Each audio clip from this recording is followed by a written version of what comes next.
Dragon Ball fans, stand up because it's been a good couple of weeks for all of you. I mean, man, we had the stellar release of Sparking Zero, and now we got more content coming to Sparking Zero. We got more content coming to Dragon Ball Z Kakarot, a game that I've talked a lot about, and a game that's absolutely fantastic. And there's more content coming to Dragon Ball Xenoverse 2, 8 years after that game came out. Oh, and by the way, there's an anime that's airing right now, Dragon Ball Daima, a little bit more on the comedic side, but still something to watch if you want more Dragon Ball content and you're not much of a manga reader. And the manga's on hiatus right now, of course. And you just want more Dragon Ball in your life, there's a lot to sink your teeth into. But right off the top, making the rounds, and I believe this is new, we have a little bit of a rollout plan for the Dragon Ball Sparking Zero DLC. DLC 1 is going to be centered around Dragon Ball Super Superhero. That is the movie. They've already revealed Gamma 1 and Gamma 2 for the DLC. However, for that DLC pack, there will be more characters that will be in that piece of DLC. I would have to think Gohan Beast is going to be in this DLC. Again, if you want to do Gohan Beast as a character, he should be somebody you debut with the trailer, and it is totally built around him. We know that the Season Pass is going to have 20 plus new playable characters. Gohan Beast, Orange Piccolo, Cell Max, I imagine all are going to be in Dragon Ball Super Superhero, and there is no Gohan from Dragon Ball Super in Sparking Zero, so I would imagine Gohan Super and then Gohan Beast Super, or also you could do Gohan Super Saiyan. You guys get the idea. There's all the variants you can do, but Beast Gohan is the big one, and again, Gamma 1 and 2, you can reveal them with no fanfare and roll out in a promotional image like this. Gohan Beast, you roll out the red carpet, he gets the trailer, he gets all the flashy visuals, and they're gonna sell the piece of DLC around Gohan Beast. And since it's DLC 1, I imagine that Gohan Beast is going to be like the headliner, and you get all the characters in that piece of DLC, and it'll probably be like $9.99 or $14.99, something like that. I think the Season Pass is being sold standalone for $30, so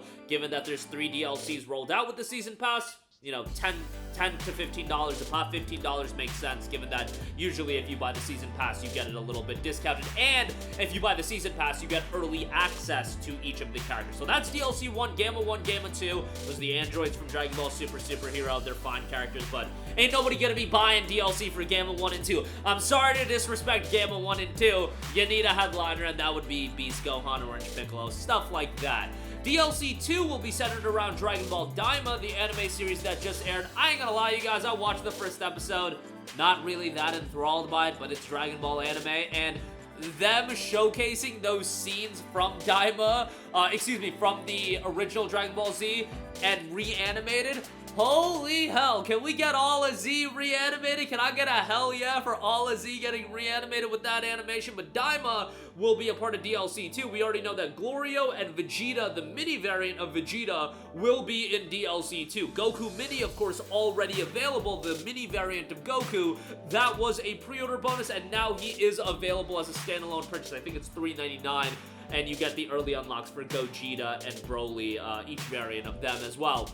And then the third piece of DLC will be more Dragon Ball Daima content. That is going to be revealed later on. And by the way, DLC 2 with Glorio and Vegeta, that is going to include more Daima characters and more characters from that. And then a third DLC built around Daima as well.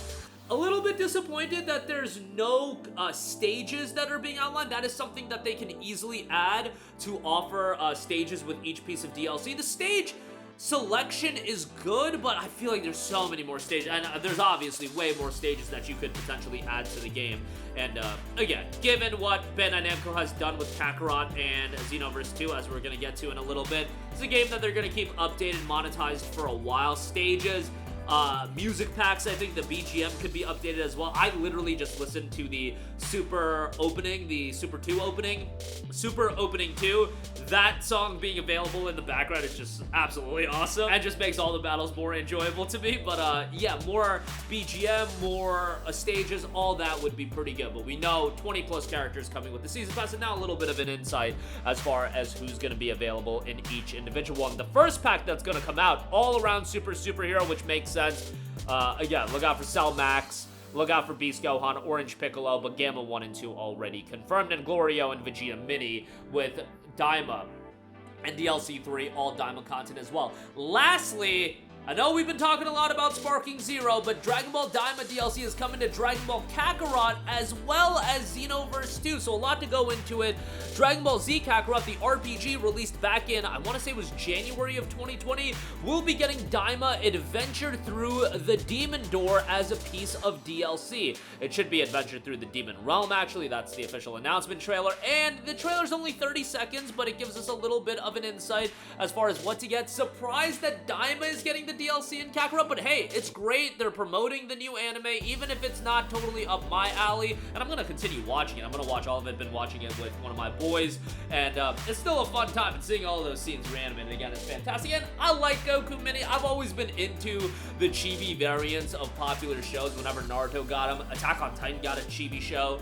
I'm a sucker for that stuff, but you know, as part of a DLC, hopefully it turns out well. I just think with Kakarot, there's so many opportunities for DLC, like doing more with the super content, doing more with like Broly. Broly hasn't been in the in Dragon Ball Z Kakarot. Even if you want to do like Dragon Ball Z Kakarot sections for the non-canon movies, I think people would be interested in that. More Dragon Ball content. There's so many possibilities with Dragon Ball Z Kakarot. I almost think they need to do another damn game, but you know, Kakarot does cover all of Z, so it is what it is as far as that's concerned. Game's great, and if you've yet to play it, play that for sure. And then also they've announced Goku Mini from Dragon Ball Daima will be joining the fight in the Dragon Ball Xenoverse 2 Future Saga Chapter 2 DLC. A free trial campaign for Goku Mini will be held for a limited time. Grab the power pole and go on a rampage in Xenoverse 2.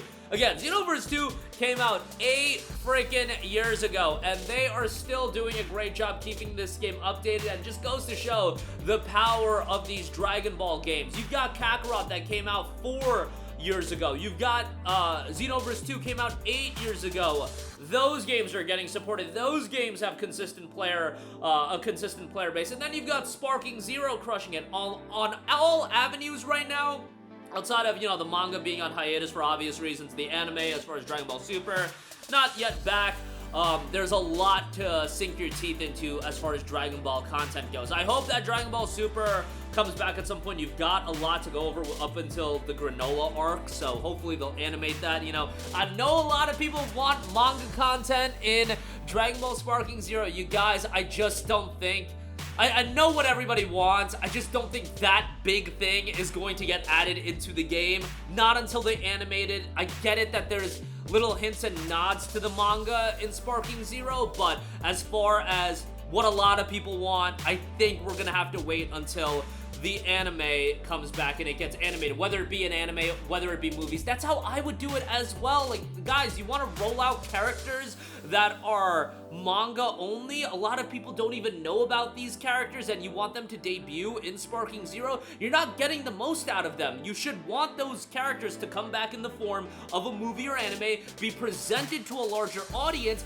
That larger audience now has an attachment to said new characters, new forms, you know, everything like that, and then they roll it out in Sparking Zero, and people will be inclined to buy the DLC of those characters after they get animated. I get it, we want to push the cart before the horse a little bit, but I think, you know, we gotta rein it in a little bit as far as the content rollout. Look, Season Pass 1 for Sparking Zero is already outlined. It's gonna be Super Superhero, which is a movie that came out in 2022, and Daima, which is airing now. I'm sure they'll do a Season Pass 2. You know what? I'm sure they'll do a Season Pass 4. That's how long I expect this game to be updated, but we can pump the brakes a little bit as far as some of the manga content appearing right now. You gotta animate that stuff first. I personally believe, and I think from a content rollout standpoint, that makes the most sense. But let me know what you guys think. And on top of Sparking Zero, Kakarot getting new content, Xenoverse 2 getting new content, oh hell yeah. The crazy thing is, you guys, I had said it when they dropped the Dragon Ball Kakarot Legendary Edition, and it was going on sale for like $40, and I was like, man, they're putting this on sale, and I think people will think it's all the content, but I had expected, yo, there's a chance more content for the game is coming, given the track record with Xenoverse 2 and how many content rollouts that game had. And yes, Kakarot getting more content, and if you bought the Legendary Edition, no, you're not getting the Daima DLC, of course, but yeah, the game's great, and Kakarot's DLC has been fairly good. Like, the alternate timeline Trunks episode was good, the Bardock Ragnarok episode was decent.